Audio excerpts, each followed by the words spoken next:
میرے عزیزوں، رب ذوالجلال قرآن پاک میں یوں ارشاد فرماتا ہے وَكَانَ حَقًّا عَلَيْنَا نَصْرُ الْمُؤْمِنِينَ، ہم نے اپنے اوپر لازم کیا ہے کہ مومنوں کی مدد کریں گے۔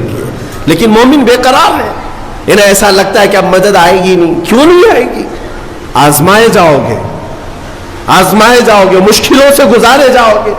ایک آیت میں تمہارے سامنے پڑھتا ہوں، رب تعالیٰ فرماتا، آپ کو میں یہ بات بتا دوں کہ تاریخ میں ایک ایسا بھی نام آتا ہے جس کو ذکر کرتے ہوئے آج بھی لوگ ظلم کی آہٹ کو محسوس کرتے ہیں، وہ چنگیز کا نام ہے۔ ہلاکو چنگیز، یہ وہ لوگ ہیں جنہوں نے کھوپڑیوں سے مینار تعمیر کر دیے تھے۔ ہاں، انسانوں کی کھوپڑیاں ان کے لیے کوئی اہمیت نہیں رکھتی تھی، بلکہ آج ایک جانور کو بھی مارنے سے آپ کے دل میں درد ہوگا، لیکن ان ظالموں نے انسانوں کی لاشیں بے حساب لگا کر رکھی تھی۔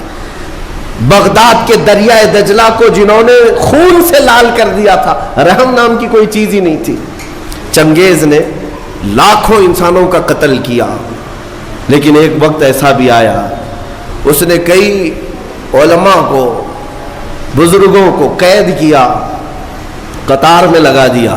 یہ آخری وقت ہے۔ چنگیز کا دبدبہ اتنا تھا کہ وہ تقریباً آدھی دنیا کو فتح کرنے کے لیے چل پڑا تھا، آدھی دنیا، اور کوئی بادشاہ اس سے لڑائی کا سامنا نہیں کر پاتا۔ ایک وقت وہ آیا، 300 کے قریب علماء یا بزرگوں کو اس نے قید کیا، قطار میں لگایا اور جلاد کو بلایا۔ سب قطار میں، پہلی صف ہے، دوسری صف ہے، تیسری صف ہے، تو اس میں لائن سے قتل کرنے کا حکم تھا۔ تلوار اٹھاتا جلاد اور گردنیں مارتا چلا جاتا، ایسے لگتا جیسے یہ پلاسٹک کی یا کھلونے کی گردنیں اڑا رہے ہوں۔ انسانوں کے ساتھ اس طرح کھیلتے تھے۔ وہ گھوڑے پر بیٹھے اپنے کھلونے سے کھیلتا رہتا اور جلاد کو حکم دیتا اتنی گردنیں آج اڑا دو، اتنی گردنیں اڑا دو۔ جلاد جب گردنیں اڑا رہا تھا، 3 صفیں لگی ہوئی تھی۔ پہلی صف میں ایک بوڑھے شخص تھے، عمر دراز تھے۔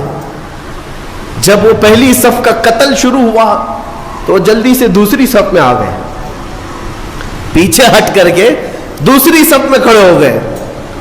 وہ جلاد بھی دیکھ رہا تھا، چنگیز بھی دیکھ رہا تھا۔ پہلی صف پوری قتل ہو گئی، دوسری صف کا نمبر آیا۔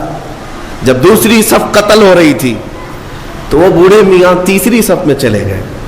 ہوتا ہے کہ جتنا بچ سکے بچ لے، اور تدبیر کا حکم بھی ہے اللہ کی طرف سے۔ تیسری صف میں گئے تو 3 ہی تھی وہاں پر۔ چنگیز زور سے کہا مارا، دوسری صف پوری جب قتل ہو گئی، کہا کہ وہ بوڑھے بس آخری تھی، اس کے بعد کہاں جائے گا، اب کون بچائے گا؟ اس بوڑھے میاں نے زور سے کہا اب بھی اللہ ہے، اس کے بعد بھی اللہ ہے، یہ نہیں ہے کہ زندگی ختم ہو گئی۔ اس نے غصے کے مارے جلاد سے کہا کہ تیسری صف کو فوراً آن کے آن میں قتل کرو۔ لیکن تیسری صف کا قتل ابھی شروع ہی ہوا تھا کہ چنگیز کا گھوڑا اچانک بدک گیا، اس کا کھلونا ہاتھ سے گر گیا، جس چیز سے وہ کھیل رہا تھا گھوڑے پر بیٹھ کر۔ اچانک وہ کھلونا اٹھانے کے لیے جھکا تو گھوڑا اتنی تیز دوڑا، اتنی تیز کہ اسے سنبھلنے کا موقع نہ دیا، اور گھوڑا ایسا سرکش ہوا کہ چنگیز کو سر سمیت دوڑاتا ہوا، کئی پتھروں سے ٹکراتا ہوا دوڑتا دوڑتا رہ گیا۔ ساری فوج بے قرار ہے کہ بادشاہ کے ساتھ گھوڑا سرپٹ دوڑ رہا ہے، سب اسے بچانے کے چکر میں دوڑ پڑے۔ جلاد ہو کہ سپاہی ہو کہ وزیر ہو، گھوڑا کسی کے قابو میں نہیں آتا۔ جب مولا تعالیٰ تدبیر فرماتا ہے تو وہ کس کے قابو میں آئے؟ اتنا دوڑایا کہ اس کا بھیجا باہر نکل آیا۔ چنگیز کا سر ٹکراتے ٹکراتے بھیجا باہر آ گیا۔ جب تک وہ دم نہ توڑ دیا گھوڑا کسی کے ہاتھ میں نہیں آیا، اور اس کے بعد لوگوں نے قابو میں کیا، دیکھا تب تک تو اس کا خاتمہ ہو چکا تھا۔ اس بوڑھے میاں نے کہا میں نے سچ کہا تھا، اللہ اب بھی ہے۔ میرے عزیزوں، رب ذوالجلال قرآن پاک میں یوں ارشاد فرماتا ہے وَكَانَ حَقًّا عَلَيْنَا نَصْرُ الْمُؤْمِنِينَ، ہم نے اپنے اوپر لازم کیا ہے کہ مومنوں کی مدد کریں، لیکن مومن بے قرار ہے، انہیں ایسا لگتا ہے کہ اب مدد آئے گی نہیں. کیوں نہیں آئے گی؟ آزمائے جاؤ گے, آزمائے جاؤ گے, مشکلوں سے گزارے جاؤ گے.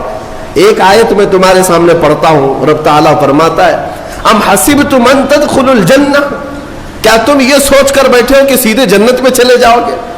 ولما یأتکم مثل الذین خلوا من قبلکم مستهم البأساء والضراء وزلزلوا حتى يقول الرسول والذین آمنوا معه متى نصر اللہ. رب تعالیٰ فرماتا ہے کیا تم یہ سوچ کر بیٹھے ہو کہ سیدھے جنت میں چلے جائیں گے, اور پہلے والوں کو جیسی مصیبتیں آئیں ویسے تم پر نہیں آئیں گی؟ ان پر ایسی مصیبتیں آئیں کہ وہ ہلا دیے گئے تھے, ہلا دیے گئے تھے. یہاں تک کہ صحابہ نے یہ تک پوچھا تھا رسول سے کہ اے اللہ کے نبی کب آئے گی اللہ کی مدد؟ متی نصر اللہ, اللہ کی مدد کب آئے گی؟ اللہ فرماتا ہے ان نصر اللہ قریب, آگاہ ہو جاؤ اللہ کی مدد بہت قریب ہے, بہت قریب ہے. آپ کیا سمجھتے ہیں رسول پاک صلی اللہ تعالی علیہ وسلم مدینے میں بیٹھ کر کے اگر ہاتھ اٹھاتے تو کیا رب تعالیٰ آپ کی دعاؤں کو رد کرتا؟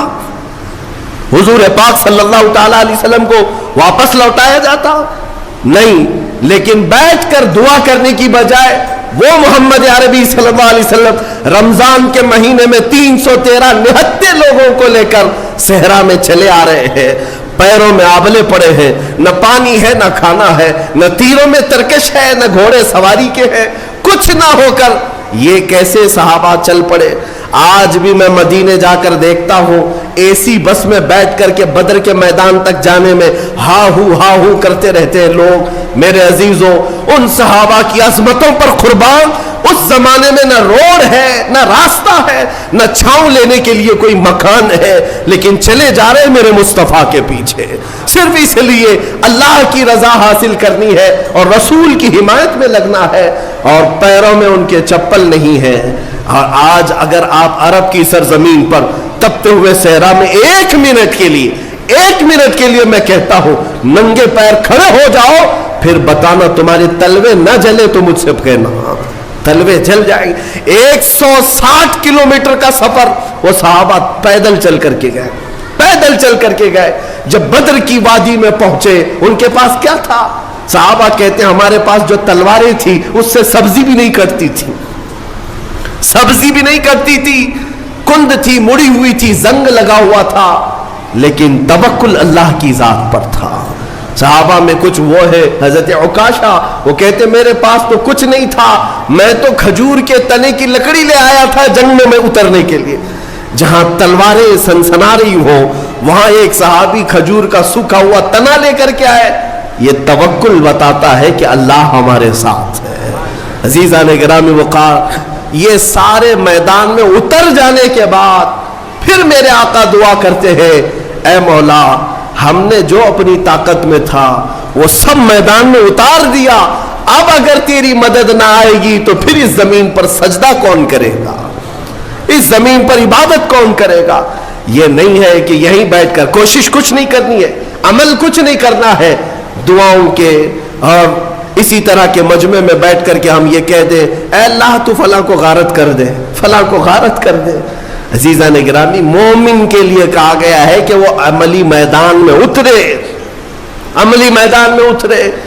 میں آپ کو بتاتا ہوں, ایک شریف آدمی تھے مولوی صاحب, صوفی صاحب, کھیتی باڑی کرتے تھے اور گاؤں کے کئی لوگوں نے ملا کر کے صوفی صاحب کو ایک کھیت دے دیا تھا کہ آپ اللہ اللہ کرتے رہتے, آپ کا معاش بھی تو چلنا چاہیے, گھر بار بھی چلے.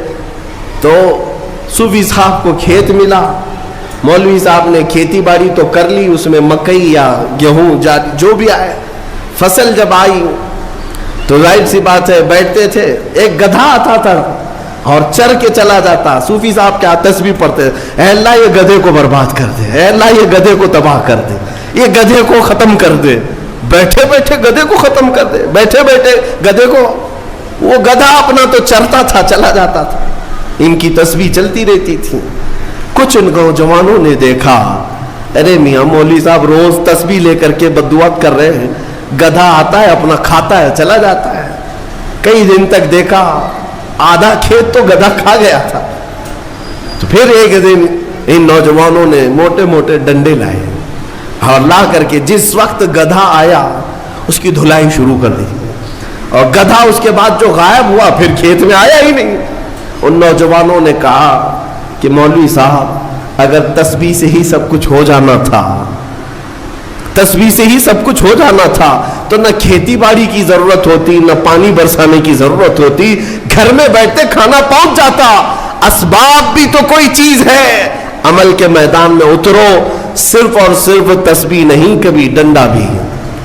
میرے عزیزوں، یہ مثال میں نے صرف اس لیے بتائی کہ عملی میدان میں نہ آ کر کے صرف اور صرف یہاں بیٹھ کر مشورے کرنے سے نہیں ہوتا، اپنے آپ کو تبدیل کرو، اپنے آپ کو تبدیل کرو۔ قرآن تمہیں بلا رہا ہے، تم پہلے اسلام میں پورے کے پورے داخل ہو جاؤ، تمہارا چہرہ اسلامی لگے، تمہارا رہن سہن اسلامی لگے۔